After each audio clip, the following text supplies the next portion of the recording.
Hey guys, so nearing the end of the Halloween update. In fact, when I upload this is probably gonna be the end of the Halloween update.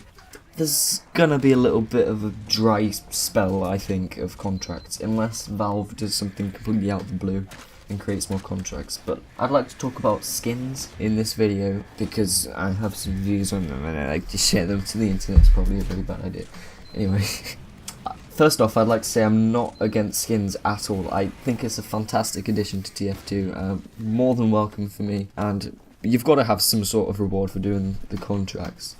I think if the TF2 didn't have contracts, then half the people who played the game would be gone by now. That's just my thought. So I'd like to talk, like I said, about skins and what I think of them. So, like I said, I have nothing against skins. In fact, I wish there were more of them because it's a really great customizable feature that TF2 has, aside from hats. But yeah, for me, I'd much rather have skins of already existing items rather than having default items over and over again. I remember the shooting star making a skin. That was cool. Remember the Wrangle? I don't know what's fucking cool. That was cool as well. Imagine if there was like a soda popper skin, which was just, I don't know, but it's cool, right? Why don't they do more of that? That was like one of the coolest things they did after like fucking pumpkins. I don't know, I hope you guys know where I'm coming from. It's just, I don't know, I'd much rather have like a new loose cannon skin, which is like actually a cannon mounted on the demo man or something, rather than having like a night terror mini. Actually, that sounds pretty cool. And with Christmas on the horizon, I really hope they're going to put in some nice looking festives into the game, which granted they haven't failed to do for every Christmas update so far, unless I think there was one that they didn't, but they have, so I'll give it to them on that one. But if you can festivize the skins that you already have, what's the point of adding new festives, unless it is for different weapons, which is what they're doing, so I don't know why I'm making this video. Heck, I don't even mind if they don't have any value to them whatsoever. I did make a joke like a year back when contracts did first come out, saying, oh shit, look at the shit price, and look, it's made. No. But honestly, I don't care that much, and if anything, that's more accessible and making your loadouts more cooler. Sneeze. I'm gonna sneeze. I'm sorry. Traditionally, festives do have a price to them, whether that be 16p or 20 quid. Either way, I'm not going to be too fussed about the price of festives this year, if they do add them, which they probably will.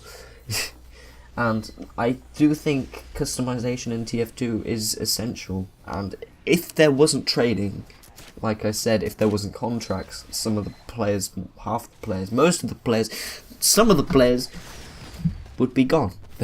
There wouldn't be any interest other than playing the game, which, yeah, is fun, but can get bland, can get boring, can be doing the same thing over and over again, and that's why contracts should be like a permanent feature. But it does feel like Valve is giving up a little bit on making these skins. Like, we had Australians for a bit, they were cool, remember those?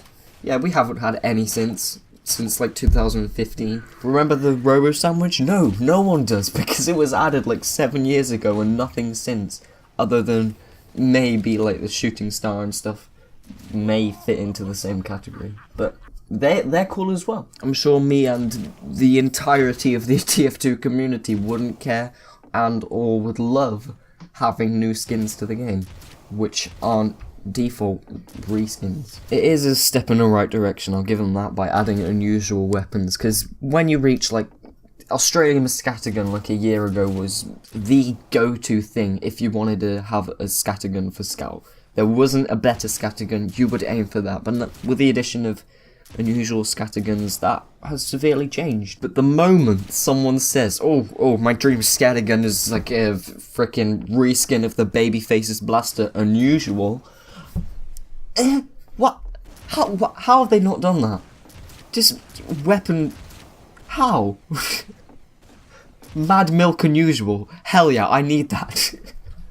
In hindsight, that is a little bit wacky, but TF2 is wacky. You have a fucking banana hat, and you're trying to tell me that you can't throw like a flaming milk at someone and get health from them. That sounds normal in TF2. I just made that up, and that's just, wow. I know there is a 0% chance that Valve will see this, and even if they do, they probably won't enforce it, because you know how Valve is. It took them 7 years to nerf the frickin' mini sentry, so don't take this video as like a call out to Valve, like, do something different for once. Like, no, just take it as me saying something that might be cool, and that's never gonna happen, so you'll get depressed and go to Overwatch. Or Valve just needs to do something that will engage old players, maybe bring in new players to keep the game alive, because I am really struggling to see the game thrive if it doesn't have any more customization and or contracts, or even new content, new game modes. But then again, new game modes can't really keep a player there forever. There has to be some sort of motive, some sort of contract constantly, some sort of thing to work towards. If they don't do anything at all with contracts, infinite contracts, that will solve the player base for ages. For probably like 1,000, I don't know. Just do something, Valve. Thanks for watching.